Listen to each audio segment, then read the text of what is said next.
Hello viewers, part 1 में हमने resource और उसके क्लासिफिकेशन के बारे में पढ़ा।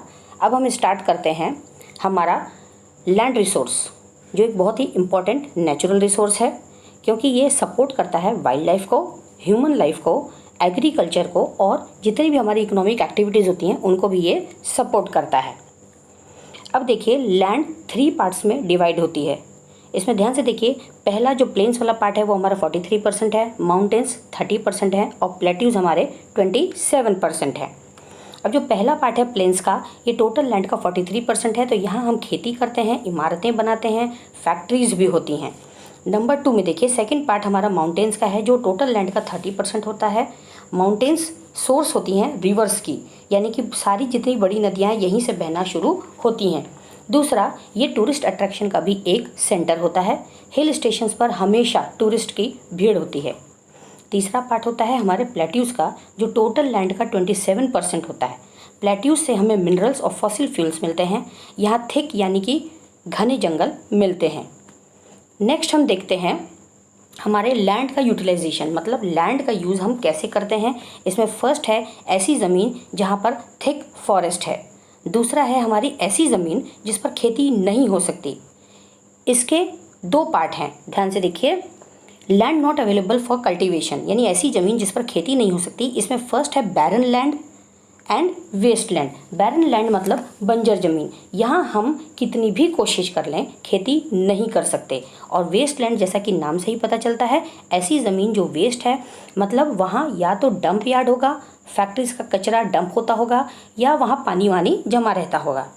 दूसरे नंबर पर है ऐसी ज़मीन जिस पर बिल्डिंग बनी हुई हो, कोई रोड बनी हुई हो, एयरपोर्ट हो या कोई फैक्ट्री हो, तो ऐसी ज़मीन पर भी खेती नहीं हो सकती। थर्ड है हमारा अदर कल्टिवेटेड लैंड। यहाँ पहला है ग्रेजिंग लैंड, मतलब जहाँ कैटल्स घास चरने जाती हैं, या दूसरे में वो ज़मीन है जहाँ खेती तो हो रही है मगर वो खाने की नहीं है, यानी कि ऐसी खेती जिसमें खाने की कोई फसल नहीं उगाई जा रही है, जैसे बैम्बू का कल्टीवेशन हुआ, रबर की खेती हो गई। तीसरा है हमारा कल्चरेबल वेस्ट लैंड, मतलब ऐसी ज़मीन जिस पर 5 सालों से खेती नहीं हुई हो या 5 साल से ज़्यादा हो चुके हों और वहाँ पर खेती नहीं हुई हो। फोर्थ है हमारा फैलो लैंड। इसमें फर्स्ट आता है करंट फैलो लैंड, मतलब इस ज़मीन पर हम खेती कर सकते थे मगर 1 साल या उससे ज़्यादा हो चुका है और हमने खेती नहीं की है। इसमें दूसरा है हमारा अदर फैलो लैंड, मतलब ऐसी ज़मीन जो खेती के लायक तो थी मगर उस पर 1 से लेकर 5 साल तक खेती नहीं की गई। नेक्स्ट है हमारा नेट सोन एरिया। इसका मतलब हुआ ऐसी ज़मीन या ऐसा एरिया जिस पर 1 साल में 1 से ज़्यादा बार खेती की गई। अब देखते हैं हम लैंड डिग्रेडेशन। इसका मतलब हुआ कि ज़मीन धीरे धीरे अनफिट हो रही है खेती के लिए, यानी उसकी क्वालिटी ख़राब हो रही है। लैंड डिग्रेडेशन के बहुत सारे रीजंस हो सकते हैं, जिसमें पहला है डिफॉरेस्टेशन, मतलब हम जो पेड़ हैं, हम जितने भी जंगल में पेड़ हैं या ऐसे भी जो पेड़ होते हैं वो हम काट रहे हैं, जंगल को साफ़ कर रहे हैं। ये किसी भी पर्पज़ के लिए हो सकता है, चाहे वो माइनिंग पर्पसेस के लिए हो, चाहे किसी और पर्पज़ के लिए हो। ये आपको जनरली छत्तीसगढ़, मध्य प्रदेश, झारखंड, उड़ीसा में देखने को मिलेगा। सेकंड इसका जो कॉज है वो है ओवर ग्रेजिंग, जिसमें कैटल्स यानी गाय, बैल, भेड़, बकरियाँ, ये लोग जो है बहुत ज़्यादा घास खा लेते हैं ज़मीन पे। ये ओवर ग्रेजिंग आपको जनरली मध्य प्रदेश और महाराष्ट्र में ज़्यादा देखने को मिलती है।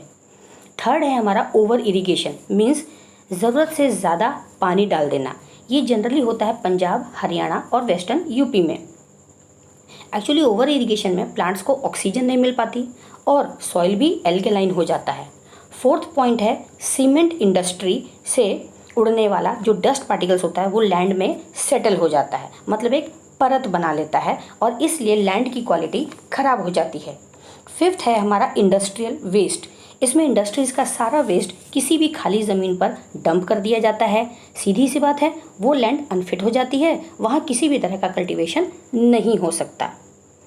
अब आता है हमारा लैंड कंजर्वेशन, मतलब लैंड खराब हुई है तो उसके कंजर्वेशन यानी बचाव के भी कुछ तरीके हमें निकालने होंगे। तो इसमें पहला है एफॉरेस्टेशन, मतलब नए पेड़ लगाना। सेकंड है ग्रेजिंग लैंड का मैनेजमेंट, मतलब एक फिक्स एरिया या एक एरिया डिफाइन कर दिया जाए जिसके अंदर ही कैटल्स को चारा चरना होगा।